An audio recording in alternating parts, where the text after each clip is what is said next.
kayak gitu. Kalau lahir hidup ya berarti dia mengenal usia. Kalau sudah lahir mati tidak mengenal usia kayak gitu. Jenis kelamin juga begitu ya. Laki-laki perempuan tidak membahas fungsi seksual dari laki-laki perempuan, tidak membahas itu, tetapi membahas dari kependudukan bagaimana peran laki-laki dan perempuan dalam pembangunan di daerah atau bahkan orang dewasa dan anak-anak di dalam sebuah pembangunan yang berkelanjutan. Kemudian tapi harus dipahami juga bahwa sebenarnya bukan hanya mengenal tentang jenis kelamin laki-laki perempuan, tapi peran di dalam peran laki-laki dan perempuan, yaitu bisa dikenal dengan gender.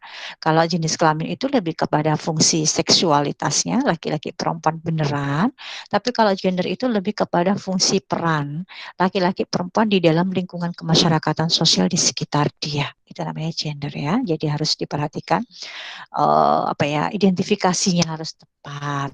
Gimana tentang waria? Misalkan kalau waria itu mungkin kita bahasnya adalah bukan jenis kelamin. Kalau kelamin itu laki-laki perempuan saja. Waria nggak ada dalam jenis kelamin, tetapi mungkin bisa dilihat dari fungsi dia dalam peranannya dia di dalam pembangunan kayak gitu ya.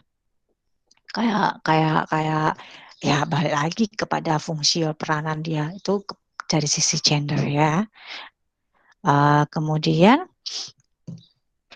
klasifikasinya kedua adalah klasifikasi sosial. Klasifikasi sosial itu dilihat dari tingkat pendidikan misalnya. Biasanya sih yang mungkin kalian sudah pernah pelajari dalam pertemuan 1 sampai ke 7 itu ada istilah lama sekolah. Nah, itu tingkat pendidikan. Lama sekolah itu biasanya identik dengan pendidikan formal. Padahal sebenarnya yang perlu dikritisi adalah sebenarnya orang sekolah itu bukan hanya secara formal, tapi juga ada informal gitu kan ya. Informal itu tidak sekolah di sekolah yang mendapatkan ijazah, tapi ada sekolah-sekolah misalkan pondok pesantren yang nggak ada pendidikan formalnya. Nah, itu bisa menjadi topik permasalahan tersendiri untuk diungkap menjadi sebuah empiris atau dianalisa. Misalkan orang Madura itu cenderung memiliki indikasinya mereka kan menurut indeks human ya, human indexnya itu human development indexnya HDI itu terendah. Madura, Bangkalan, Sumeneb masih bagus lumayan ya. Bangkalan, Pamekasan kayak gitu ya. Itu dilihat dari pendidikan formal. Padahal mereka kan sekolah. Ya, sekolah nggak ada. Zaman sekarang tuh nggak ada yang nggak sekolah. Minimal mereka melakukan sekolah mondok, ya kan. Tetapi mondok itu tidak terdaftar secara resmi di pemerintah. Jadi yang dianggap oleh indikator tingkat pendidikan itu adalah lama lulus sekolah. Pondoknya tidak dianggap sebagai sekolah. Nah, sekarang pertanyaannya menarik untuk didiskusikan bahwa topik pondok di masyarakat Madura misalkan itu kemarin ada bimbingan saya skripsi itu tentang kegagalan investasi pendidikan anak SMP, anak nggak lulus SMP, tidak melanjutkan sekolah SMP ke SMA, itu di masyarakat Madura.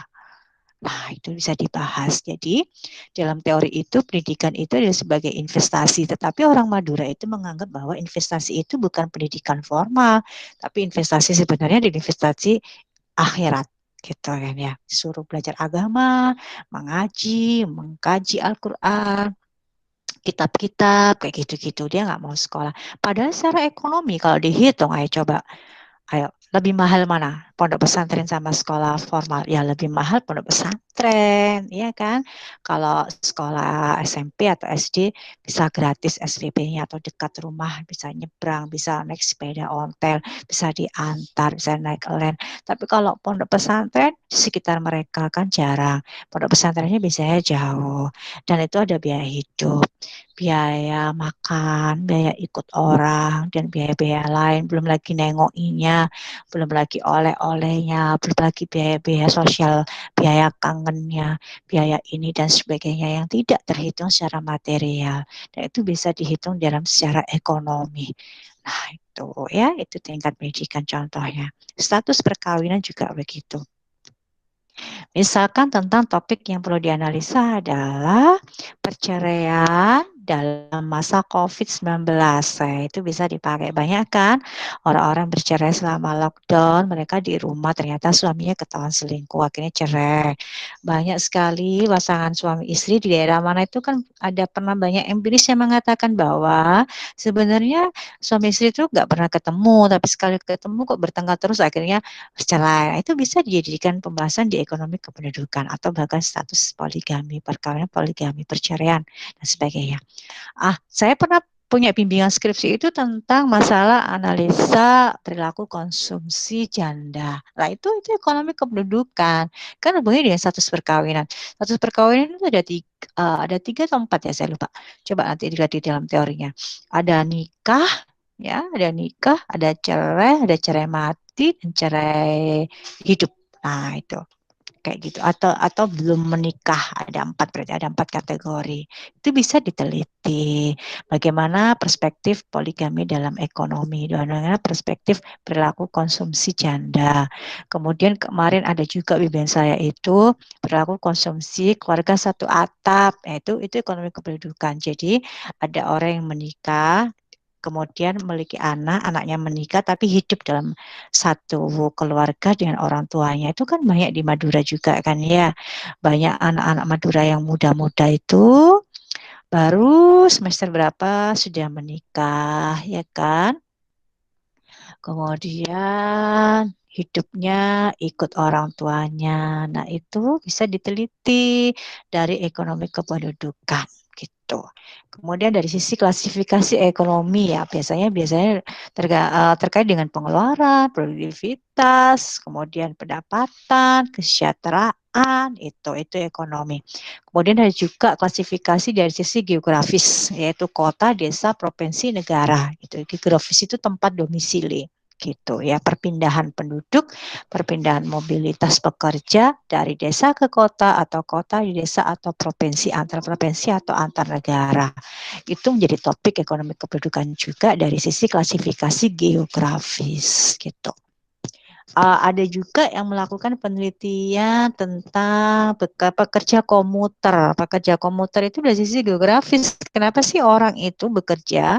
Misalkan saya kerja di Madura, tapi saya tidak tinggal di Madura. Ada banyak dosen PP ya, dari Malang, dari Mojokerto, dari Blitar, itu PP, bayangkan. Ada dari Jogja dulu PP gitu.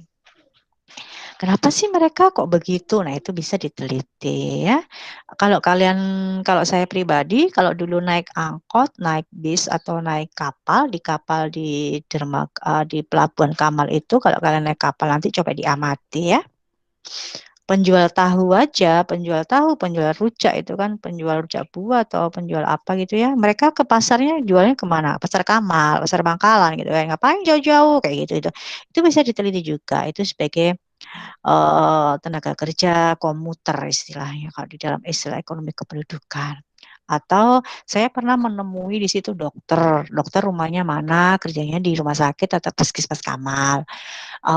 Pegawai apa, itu banyak banget, guru-guru, polisi, kemudian ada bahkan guru TK. Saya pernah menemui guru TK, rumahnya Gresik ya, kerjanya itu ada di Pamekasan. Coba bayangkan, TK itu biasanya dari desa. Kalau SMA itu ada di kota ya, kabupaten maksudnya, kabupaten kota. Kalau SMP itu tiap ada di kecamatan, desa biasanya kan, dari desa SD, apalagi SD itu ada di satu desa kampung itu SD. Kalau TK itu juga ada di desa.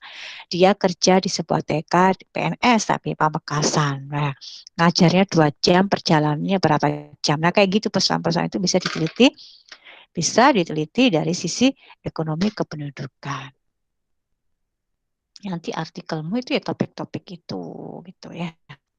Dan faktor-faktor yang mempengaruhi ya kayak tadi ya, fertilitas, mortalitas itu faktor-faktor secara langsung dalam ekonomi kependudukan. Namanya juga penduduk, pasti membahas manusia yang hidup dan mati gitu ya.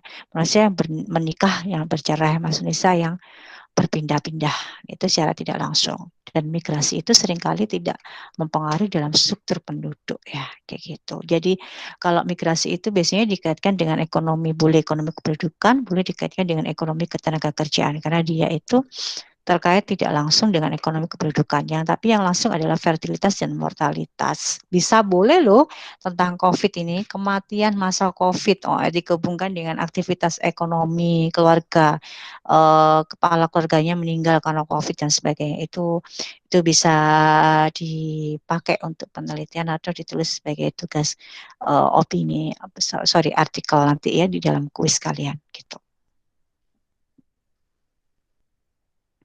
Nah, selama ini untuk melihat ukuran-ukuran struktur atau komposisi penduduk itu selalu, bentar ya,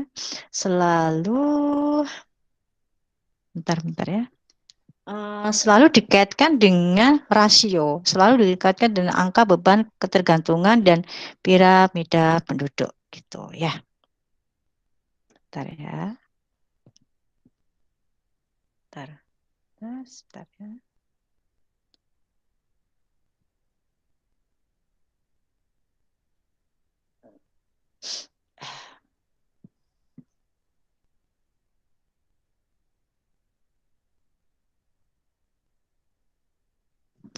Gitu.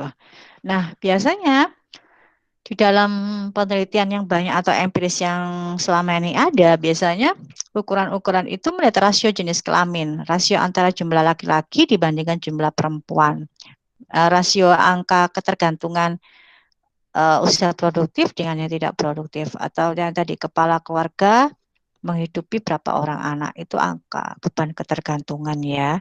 Jadi selama ini ya empiris di benak mahasiswa itu yang saya takutkan ketika membahas ekonomi kependudukan ya membahas tentang KB gitu ya.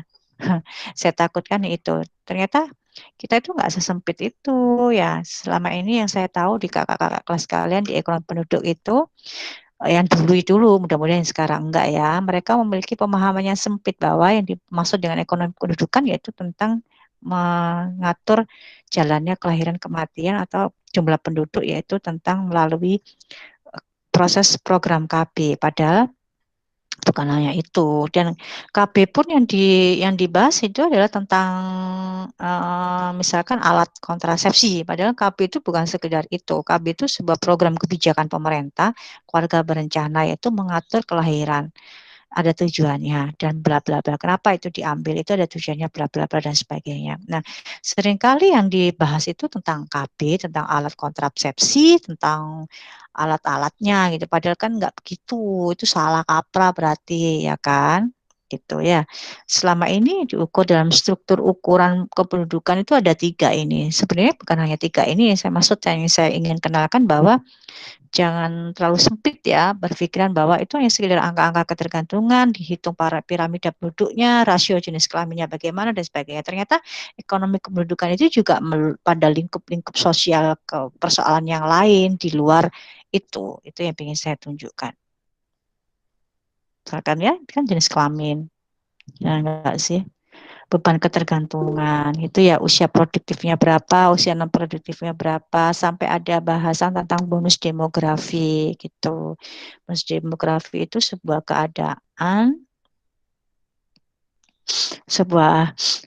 sebentar, sebuah keadaan ya usia produktifnya itu melebihi dari usia yang tidak produktif.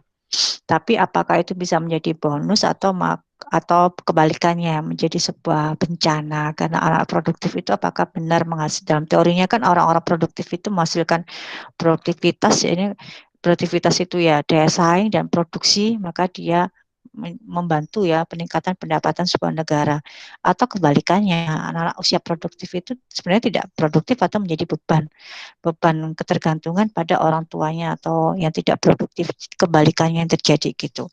Itu bisa diteliti juga gitu ya. Misalkan itu.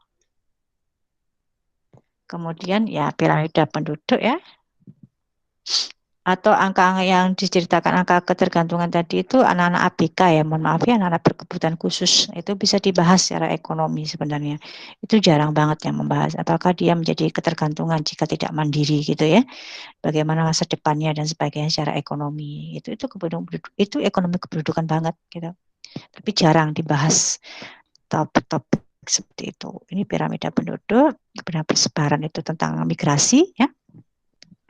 Biasanya migrasi itu contohnya itu tentang ini. Kemarin ada skripsi bimbingan saya itu migrasi internal di Madura. Kenapa orang itu pindah kembali ke Madura, misalkan sudah kerja di Jakarta kembali lagi, atau ini yang menarik ya, kemarin ada mahasiswa saya itu meneliti tentang mahasiswa Jakarta yang memilih kuliah di Madura itu ngapain gitu kan, secara rasionalitasnya kan, secara rasional itu nggak rasional gitu, ngapain ada Jakarta kok kuliah di Madura, emang di Jakarta nggak ada tempat kuliah yang menarik ya, kayak gitu-gitu deh. Itu kan menarik untuk diungkap.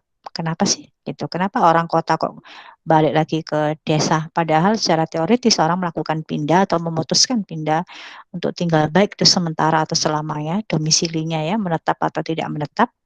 Kan kuliah itu pasti menetap, walaupun tidak menjadi tempat domisili selamanya kan, tapi kan kos kontrak gitu kan. Mengapa dia memilih tempat di situ gitu kan? Biasanya secara teoritis kan ada faktor pendorong sama faktor penarik. Nah, itu kan pernah kalian pelajari di bab 1 sampai bab 7 itu ada kan?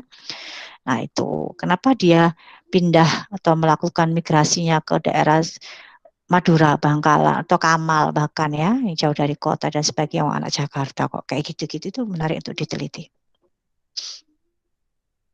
Dan pertumbuhan penduduk biasanya yang dibahas itu ya tentang faktor-faktor yang mempengaruhi kelahiran, kematian, migrasi, emigrasi, dan lain-lain. Ini hanya sebatas yang biasanya dibahas, tapi saya juga membuka wawasan kalian ya. Sebenarnya topik-topik ekonomi kependudukan itu bukan hanya sekedar struktur pertumbuhannya saja yang diangka-angkakan dari sisi komposisi penduduk dan sebagainya, tapi bisa dilihat dari pendekatan yang lain yang lebih mendalam, yang bisa dimaknai gitu ya, kedalaman cerita atau analisis kenapa bisa begitu, kenapa kok bisa ini. Nah, topik-topik itu tadi yang saya bicarakan yang jarang sekali dibahas di dalam topik ekonomi kependudukan. Nah, itu nanti tugas kalian untuk mencari topik-topik yang sebenarnya belum banyak dibahas di dalam topik ekonomi kependudukan, tetapi tetap dalam koridor ekonomi kependudukan yang 5 komponen tadi. Fertilitas, mortalitas, mobilitas, pernikahan, dan perceraian. Itu.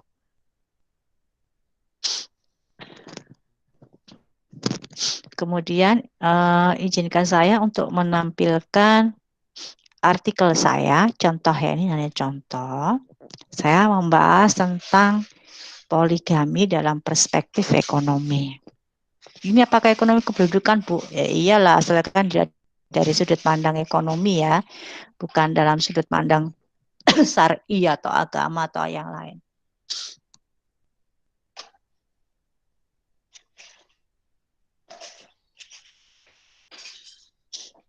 Bentar ya. Oke, bentar.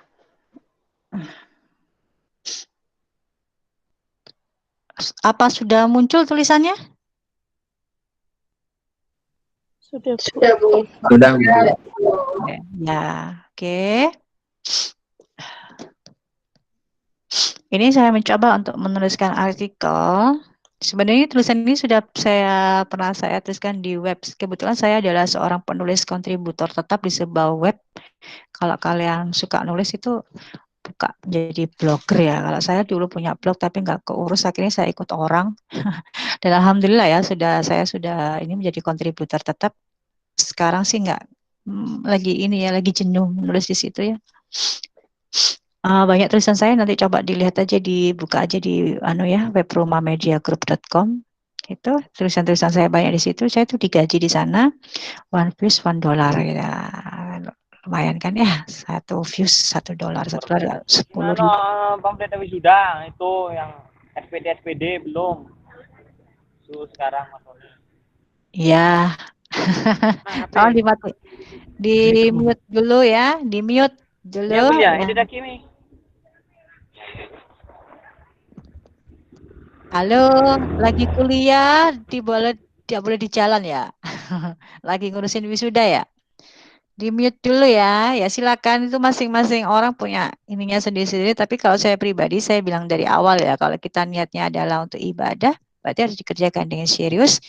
Siapapun yang ngasih materi, baik teman sendiri atau dosen atau orang lain, karena ini daring, apalagi ya, kayak kelihatan. Bukan berarti kita memperlakukan tidak kelihatan itu dengan menggunakan kesempatan itu dengan seenaknya. Oh, ada kuliah, ada gampang-gampang taruh di saku, buka HP selesai. Kamu ke Indomaret lagi ngapain? Kamu ngapain? Kamu tinggal tidur, kamu tidak dong. Ini ngomong apa sih wanita? Ya terserah masing-masing orang punya caranya sendiri-sendiri. Tapi saya bilang dari awal, saya bilang apa tadi? Tolong kesempatan kita gunakan apa yang kita kerjakan ini kita niatkan lillahi ta'ala ibadah. Kalau niat ibadah berarti harus sungguh-sungguh supaya tercatat sebagai amalan, supaya nggak sia-sia dan ilmunya menjadi berkah. Saya minta tolong itu karena saya niatkan sebagai itu supaya saya tidak bertepuk sebelah tangan gitu ya. Saya mohon kalian juga begitu. Jadi ini khusus kuliah saya. Kalau kuliah orang lain silakan gitu ya. Kalau kuliah saya minta tolong kita satukan niat untuk menjadi nilai-nilai ibadah supaya menjadi berkah dan ada manfaat dari apa yang kita bicarakan. Jadi nanti kalau yang saya pahami dan saya yakini setiap orang itu yang ditanya dipertanggungjawabkan adalah apa yang kau gunakan waktumu masih muda gitu kan untuk apa kayak gitu. Oh saya dulu kuliahnya gimana bener nggak kayak gitu ya. Oh saya lagi ini di jalan ini dengarkan berita kuliah gimana lagi bla bla bla kayak gitu itu terserah kesungguhan itu ada di masing-masing orang yang berbeda. Nah, nanti suatu saat jika Allah ridho jika ilmu berkah pasti ada manfaatnya baik manfaatnya sekarang atau nanti kita nggak pernah tahu. Yang penting adalah kita yakini bahwa sesuatu yang dilakukan di jalan yang benar, yang baik, insya Allah saya yakini bahwa itu akan ada masa panennya. Allah sudah mengatur itu, sudah mencatatnya sebagai amalan kebaikan. Itu yang perlu dicamkan gitu ya kalau saya pribadi. Nah, oke. Saya mencoba untuk menulis ini poligami dalam perspektif ekonomi sampai sekarang belum ada mahasiswa bimbingan saya untuk berani ngambil ini, nggak tahu. Silakan kalau mau ngambil ini wanita saya ini inden ya, jadi pembimbing saya akan ambil poligami. Oh, silakan nanti semester 5 silakan ajukan judul ini ke Pak Kaprodi untuk mengambil judul ini sebagai judul skripsi. Selama itu belum ada yang ngambil ya. Silakan. Nah, tulisan saya ini ya. Ini contoh artikel tapi yang opini ya, tidak ada referensi tetapi bukan berarti saya ngawur ya. Karena opini itu dituliskan oleh seseorang yang punya keahlian tertentu, yang nggak bisa ngawur sebenarnya ya. Sudah ada pengalaman dalam menuliskan tentang apa gitu. Kalian boleh tentang opini, yang saya bilang tadi tugas kuisnya, boleh tentang artikel ilmiah. Kalau ilmiah itu ada referensinya, ada daftar pustakanya, bacaan yang digunakan apa. Kalau opini itu boleh ada, boleh tidak. Namanya juga opini. Tapi bukan berarti opini kita ngawur ya. Gitu. Saya bilang gini ya, saya bukan pelaku poligami, namun saya akan mencoba mendiskusikan poligami dan perspektif fenomena gitu ya. Mengungkapkan apakah poligami menguntungkan atau bahkan merugikan secara ekonomi. Nah, kita bahas secara ekonomi, saya tidak bahas secara lain ya. Poligami dimaknai bahwa seorang pria menikahi beberapa istri gitu ya, beberapa perempuan menjadi istrinya. Tapi pernikahan itu bisa jadi nikah resmi atau tidak resmi atau syirih ya atau nikah apa saya nggak paham ya. Tapi saya tidak membahas tentang status pernikahannya itu karena kalau status pernikahan itu bukan ekonomi kependudukan, nggak ada kaitannya dengan ekonomi. Status itu tentang apa itu ya muamalah ya atau fikih atau apalah saya nggak paham ya. Saya nggak bahas itu karena saya nggak paham. Nah, istilah poligami sendiri sudah dikenal lama di Indonesia, bahkan banyak cerita lah. Nah, argumen yang sering kali kita jumpai bahwa poligami itu membawa dampak eksploitasi pada perempuan. Kenapa saya nulis gitu? Karena bacaan saya mengatakan begitu. Kalau kalian tidak menjumpai itu ya jangan ditulis gitu ya. Itu ciri-ciri apa namanya opini artikel ya. Kenapa saya tulis itu? Karena yang saya baca banyak referensi mengatakan bahwa sebenarnya poligami itu zaman dahulu istilah poligami atau menikah banyak istri itu zaman dahulu misalkan zaman kerajaan. Zaman kerajaan itu seorang raja pasti ketika ingin menguasai daerah lain dia akan perang kan. Nah, untuk kekuatan politikalnya itu kalau sudah kalah, daerah kalah yang kalah itu dia memberikan istri pada rajanya itu sebagai selir atau sebagai ratunya untuk dinikahi. Kenapa? Untuk menguatkan hubungan politikalnya supaya dia tidak memberontak. Nah, itu. Kemudian pernah suatu saat saya juga membaca buku hasil atau membaca tulisan gitu ya, hasil seorang disertasi seseorang dokter gitu. Sekarang sudah profesor, mengatakan bahwa pada zaman dahulu Rasulullah itu juga menikah lebih dari 4 gitu ya, untuk tujuan-tujuan apa gitu. Kalau Rasulullah kan beda ya, ada tujuan agamanya. Kalau kerajaan tadi tujuan politikal, kalau Rasulullah tujuan agama misalkan yang diperintahkan atau perintah sebagai perintah dari Allah. Tapi kalau kita manusia biasa, apakah itu menjadi sebuah perintah dari Allah juga? Gitu. Yang diperintah Allah itu ke Rasul. Kita kan melihat tingkah Rasul menjadi sunnah. Gitu. Sunnah, wajib, dan sebagainya itu tergantung kontekstual kalau menurut saya. Ini saya ya, kita berbeda nggak apa-apa. Nah, tapi kita tidak boleh memperbanyak perbedaan itu atau memperluas jarak perbedaan, tapi kita hanya mengalirkan saja diskusi-diskusi itu menjadi perbedaan itu dilihat sebagai sudut pandang yang biasa saja gitu.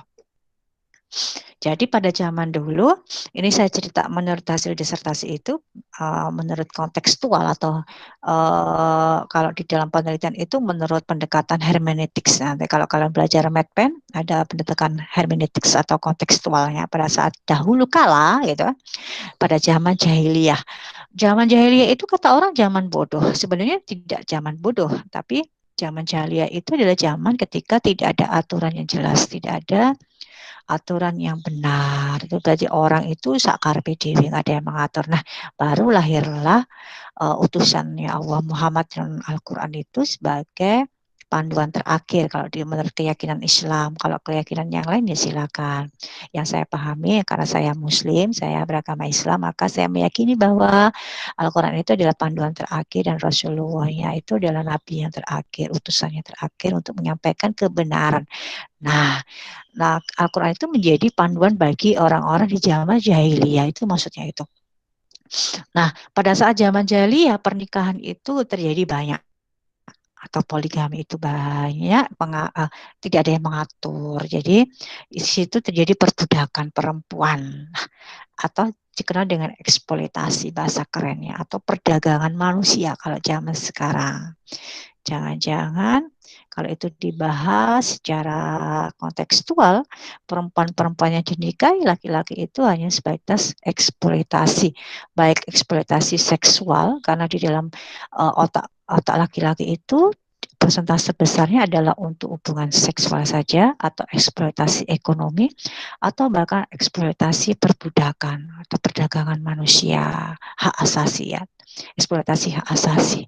Nah, pada zaman dahulu dijelaskan bahwa di zaman jahiliyah itu banyak sekali para laki-laki kan menjadi tawaran perang atau meninggal saat perang, maka banyak sekali anak-anak yatim. Nah, banyak orang-orang yang memanfaatkan itu untuk untuk memperdayai perempuan-perempuan tanpa suami atau janda-janda itu, dan anak-anak yatim itu diperlakukan yang tidak baik. Padahal di Al-Quran sendiri dikatakan bahwa bagaimana perlakuan kita kepada anak-anak yatim itu sangat luar biasa. Allah itu sangat begitu sayangnya kepada anak-anak yatim, gitu kan ya.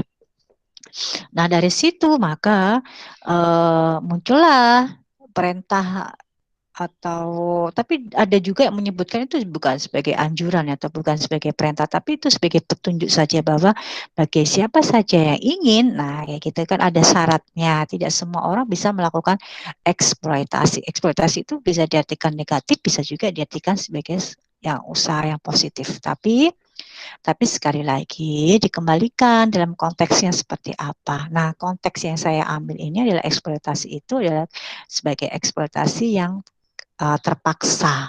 Banyak perempuan itu terpaksa menikah karena ada banyak eksploitasi, baik itu secara politikal, kayak sistem kerajaan tadi itu politikal, atau terpaksa dari sisi ibadah. Jadi ada banyak orang itu menjual ayat untuk pembenaran, memaksa perempuan untuk menikah, atau ada perempuan yang dipaksa untuk setuju karena suaminya menikah lagi dan sebagainya. Gitu ya.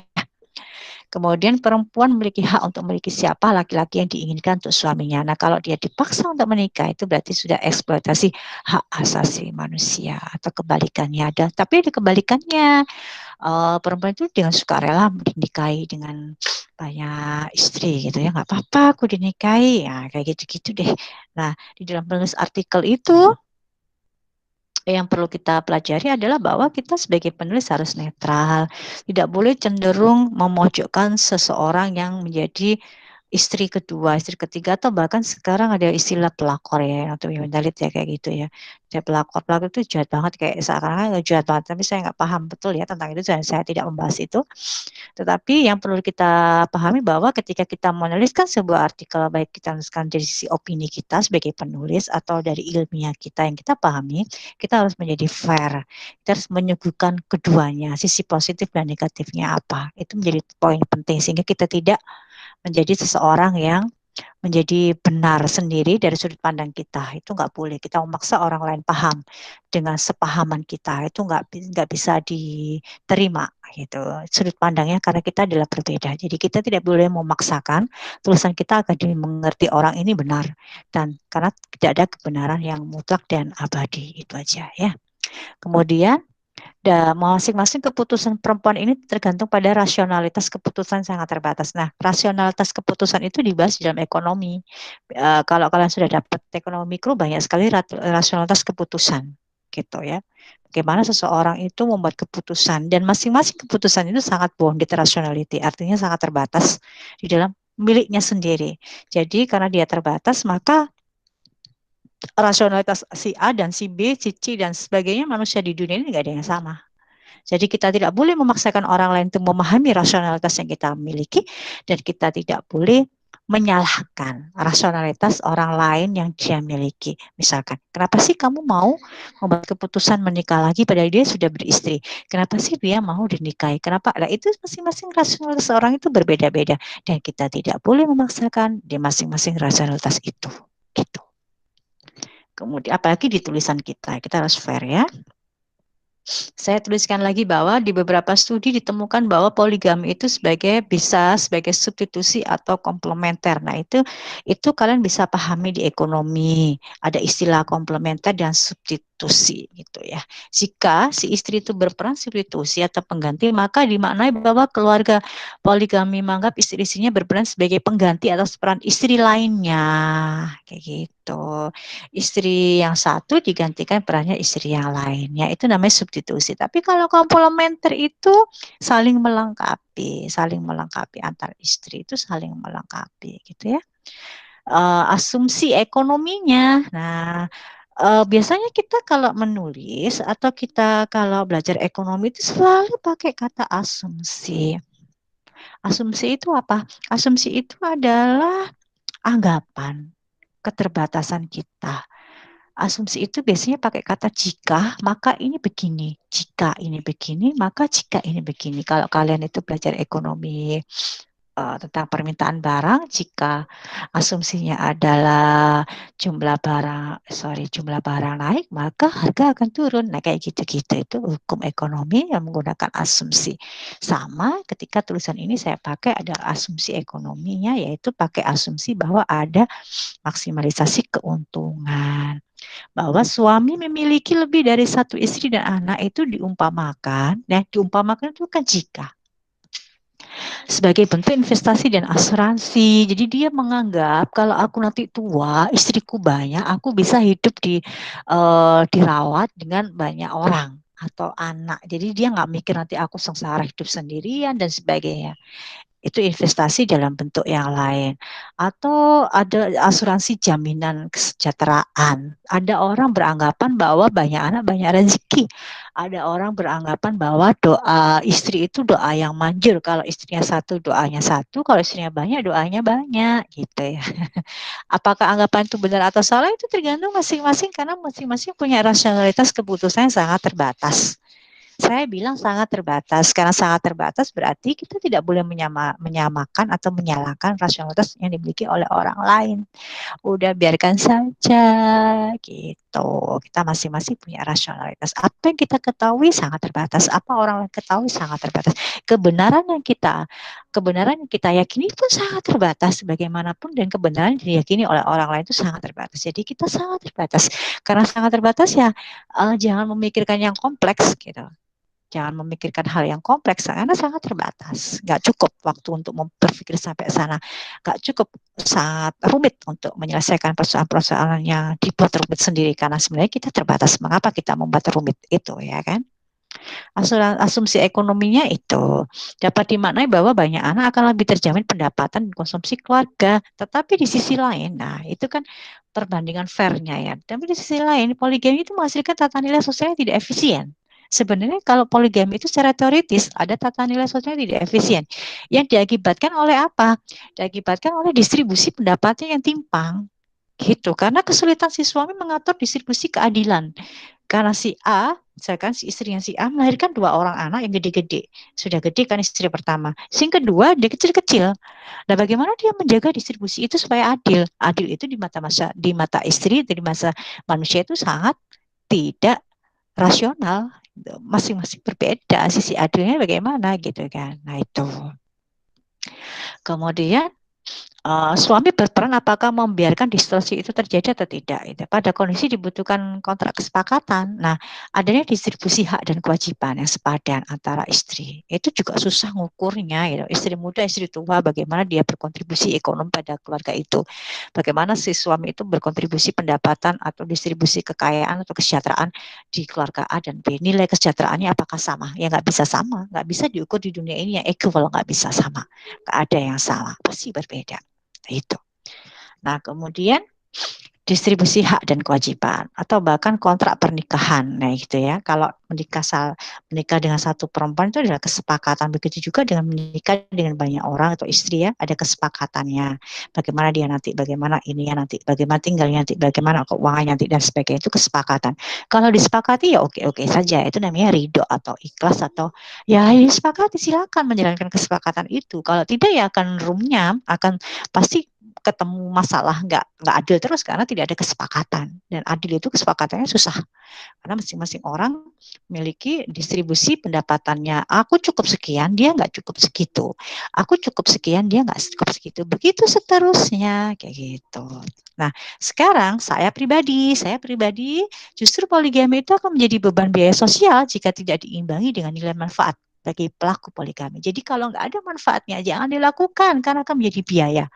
Jadi beban biaya sosial. Bayangkan, beban biaya sosial. Kalau biaya uang atau biaya ekonomi itu bisa dicari. Tapi kalau biaya bebannya itu biaya sosial, nggak bisa dicari. Misalkan ya, coba kita baca. Terutama terjadi pada keluarga poligami berpendapatan rendah. Konsumsinya rumah tangga menjadi biaya lebih tinggi yang dikeluarkan dibandingkan dengan keluarga yang tidak berpoligami. Jelas lah ya. Produksi rumah tangga yang terjadi harus memunculkan nilai-nilai investasi meningkatkan kesejahteraan keluarga. Bukan saja kesejahteraan material, namun terpenting adalah kebahagiaan. Nah ini, kebahagiaan itu adalah biaya sosial, membutuhkan biaya sosial. Namun beban biaya sosial muncul akibat sang suami menginvestasikan lebih sedikit waktu dalam mengasuh anak-anaknya. Nah, investasi itu bukan investasi ekonomi saja, tapi investasi kedekatan secara emosional, investasi penggunaan waktu yang nggak bisa terukur dengan uang dan sebagainya. Misalkan ya, biaya sosial itu kayak gini, misalkan yang uang ya, yang uang, saya bilang uang. Misalkan si bapak ini janji kepada si istri kedua, ya nanti kita liburan ya tahun depan ya, gitu. Ternyata tiba-tiba dia itu udah di keluarga yang istri pertama, gitu kan. Istri kedua dan anak-anaknya protes dong. Katanya tahun ini kita jalan-jalan ke Bali, kok bapak pergi sama ibu ini, kok yang istri pertama kayak gitu ya. Si bapak bilang apa? Oh iya tahun depan aja. Aku janji kamu nggak ke Bali kok, kita ke Australia, misalkan kayak gitu. Karena dia menjanjikan sesuatu hal yang lebih dari yang dikecewakan tadi. Nggak mungkin kan? Oh ke Bali ya, kamu minta ke Bali juga. Kayak gitu kan nggak mungkin karena orang itu selalu menawarkan hal yang lebih baik daripada yang sebenarnya gitu, yang kejadian gitu. Nah, itu namanya beban biaya sosial. Dia punya beban biaya menyesal atau biaya janji. Nah, itu biaya sosial namanya. Dan itu menjadi beban dan itu besar nilainya kayak gitu. Lain waktu ya, tahun depan ya, kamu nggak usah deh ke Bali gitu, ke Australia atau kita umroh bareng-bareng. Wah, kayak gitu itu kan menjadi beban biaya sosial. Biaya janjinya itu yang besar, yang akan ditagih kekecewaan, kayak gitu-gitu, perasaan nggak ada. Itu menurut kan biaya sosial. Kedekatan emosi itu juga namanya beban biaya sosial namanya. Adanya biaya agensi itu namanya, itu biaya agensi. Biaya agensi biaya di luar biaya ekonomi sebenarnya. Biaya kecewa, nah, biaya nangis ya, biaya sakit hati itu ada dihitung, bisa dihitung secara ekonomi tapi tidak diuangkan, itu disosialkan ya, itu biaya sosial namanya gitu ya. Itu atau bahkan bisa terjadi crowding out. Crowding out itu istilah ekonomi, yaitu investasi pada modal fisik. Artinya bahwa ketika ada banyak anak itu sebenarnya dia investasi, tetapi investasinya justru menurunkan jumlah tabungan. Coba cari di beberapa teori mana ada investasi naik tapi jumlah tabungan turun, kan nggak ada. Jumlah investasinya hanya jumlah anak, tapi ketika jumlah anaknya banyak, jumlah tabungannya justru menurun. Gitu ya. Jumlah biaya yang dikeluarkan untuk pendidikan semakin naik, gitu, berarti jumlah tabungan turun. Meskipun investasinya jumlah anak toh, tapi belum bisa dinikmati sebelum dia tua. Jadi investasinya ya benar-benar nunggu dia tua dulu. Seperti yang dia bilang tadi, itu namanya crowding out ya. Ini contoh salah satu topik di ekonomi kependudukan yang belum banyak orang bahas. Nah, kayak gitu nanti saya hanya ingin membongkar pemikiran kita bahwa ekonomi pendidikan itu bukannya sekedar tentang struktur penduduk, bukan tentang hanya sekedar komposisi jumlah penduduk dan sebagainya, tetapi ada beberapa persoalan-persoalan yang lain di sekitar kita itu bisa diungkap menjadi persoalan, sebenarnya itu analisanya adalah ekonomi kependudukan gitu ya. Ada pertanyaan?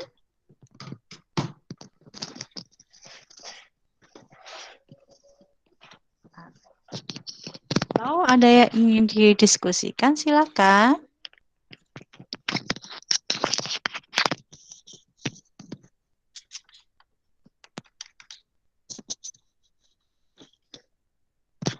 Ada yang ingin didiskusikan atau sudah cukup?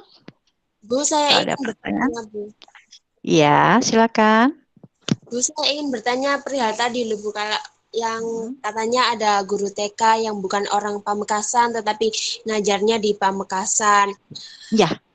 Kalau menurut saya, Bu, ya, itu kan juga ada faktor pribadi. Misalkan dia punya pertimbangan sendiri. Oh, misalkan saya kalau jadi guru TK di Gresik itu nggak PNS, tapi kalau jadi guru TK di Pamekasan bisa jadi PNS.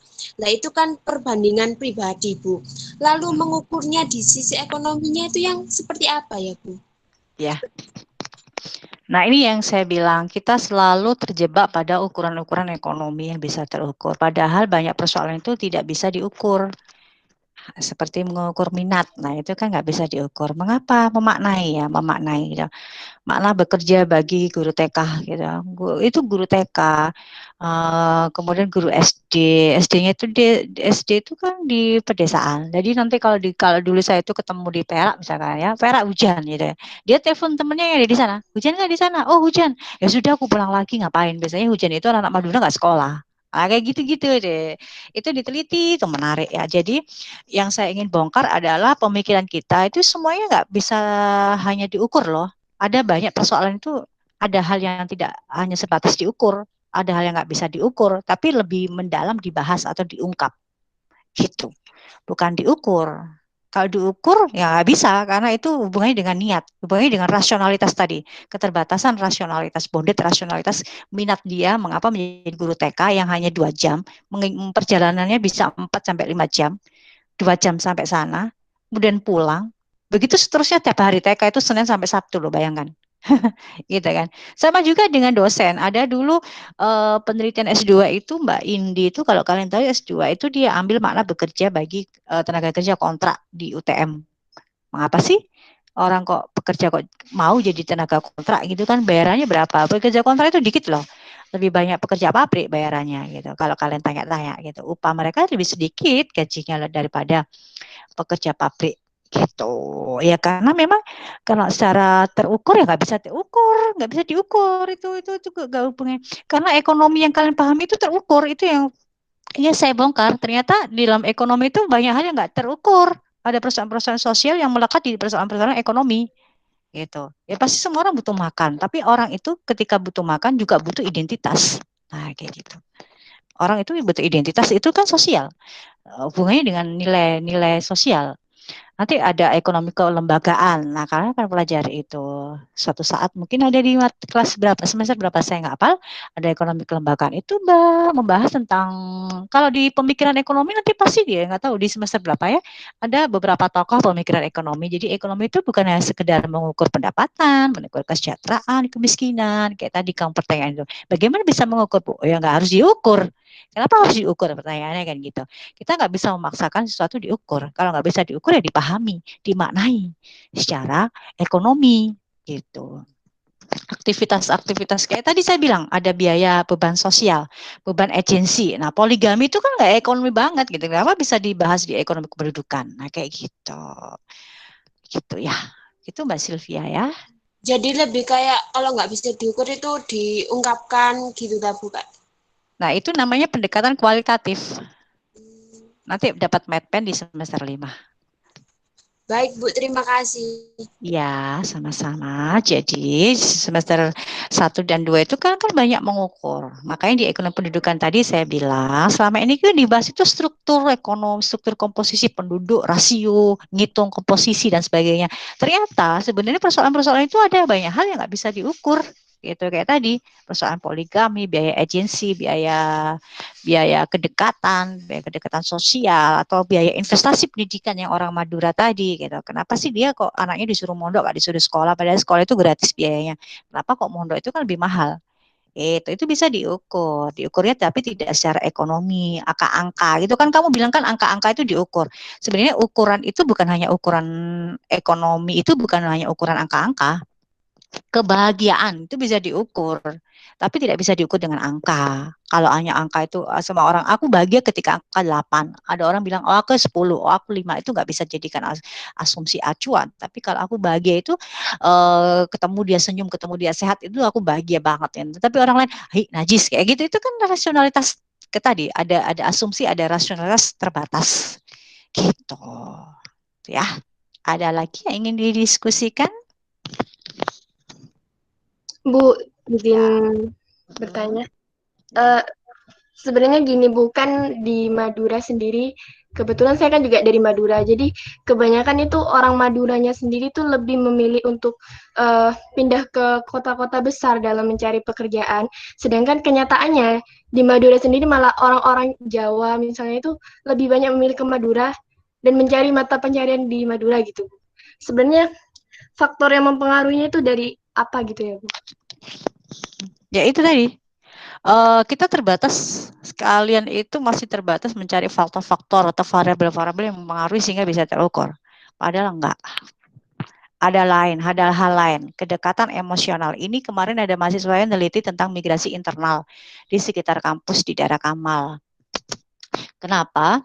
Orang Madura itu di sekitar situ, yang membangun itu orang Madura tapi tidak tinggal di situ.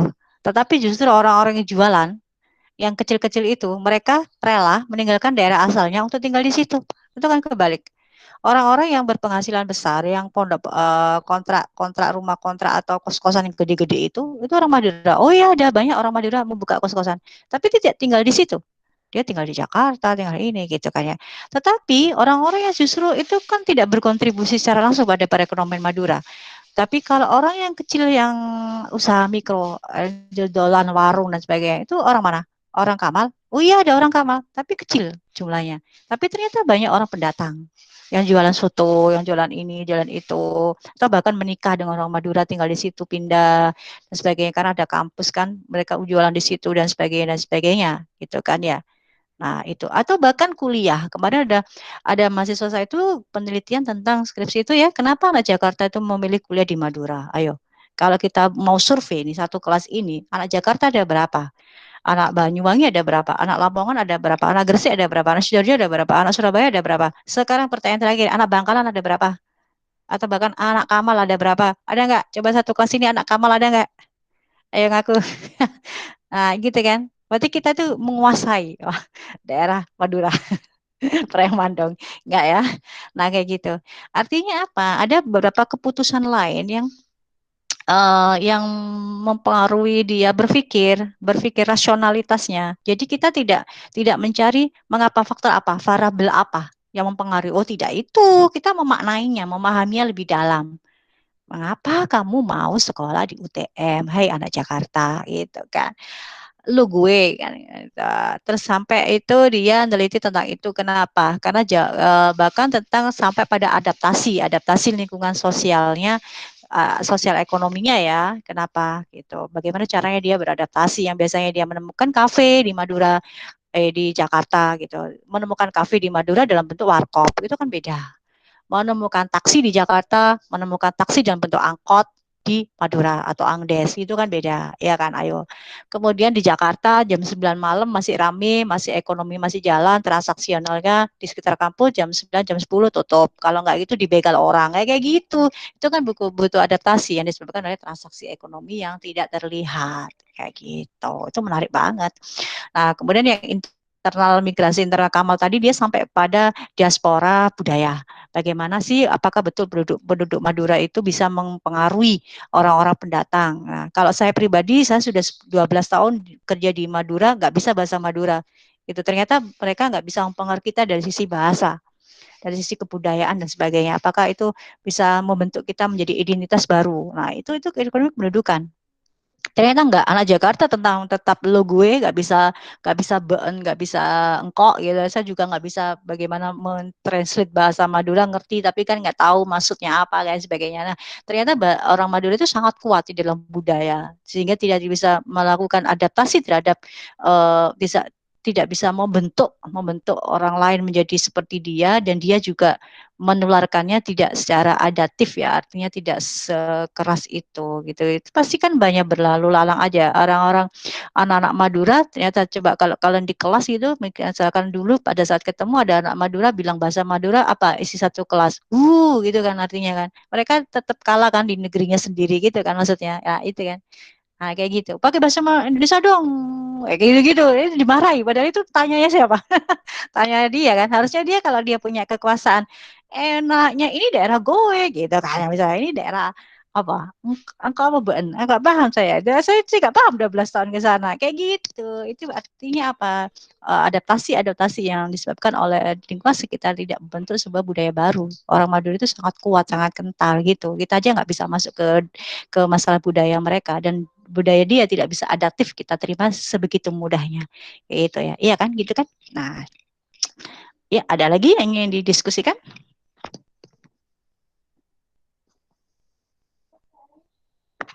Makasih penjelasannya, Bu. Iya, sama-sama. Kalau tidak ada, saya akhiri.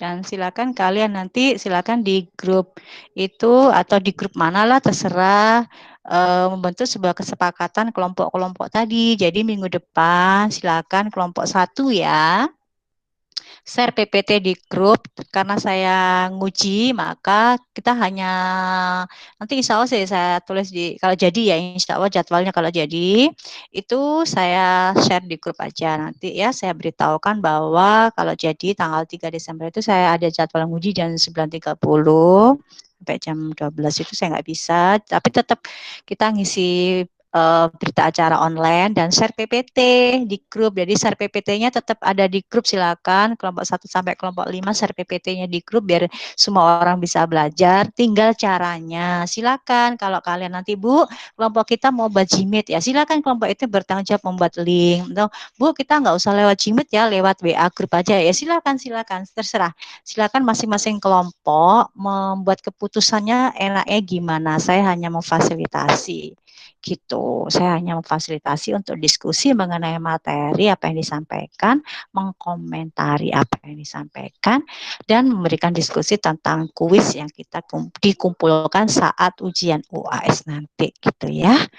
Gitu. Dan kalau dikomentari jangan marah dan harus diperbaiki. Misalkan, oh enggak ini harus diperbaiki, ini salah ini pemahamanmu, ya harus diperbaiki, dikumpulkan lagi gitu. Jadi PPT nanti yang dipresentasikan itu dikumpulkan lagi setelah semuanya selesai. Di pertemuan terakhir ya, saya minta di pertemuan terakhir itu semua PPT dikumpulkan gitu. Baik yang ada revisi maupun tidak ada revisi dikumpulkan di grup WA sebagai pengumpulan tugas yang nilainya boleh 45 atau 50%, silakan disepakati. Nanti kesepakatannya tolong dituliskan di grup WA gitu ya. Jadi grup WA itu sebagai kelas, kalau ada apa-apa diskusinya di situ, asalkan terkait dengan mata kuliah atau terkait dengan perkuliahan kita Gitu. Jangan japri. Kalau japri itu artinya kita tidak bisa belajar dari kesalahan orang lain gitu ya. Gitu ya. Saya akhiri kalau sudah tidak ada pertanyaan minggu depan. Jadi hari ini silakan membentuk kelompok-kelompok itu, bagi tugasnya. Minggu depan silakan kelompok 1 membagi atau semua kelompok yang sudah selesai silakan di-share di grup itu PPT-nya. Kelompok masing-masing akan mempresentasikan. Nah, kalau minggu depan saya jadi nguji skripsi, ya saya mohon maaf kelompok 1 tidak bisa mempresentasikan minggu depan, tapi minggu depannya ada 2 kelompok yang presentasi, begitu seterusnya. Gitu ya. Gitu.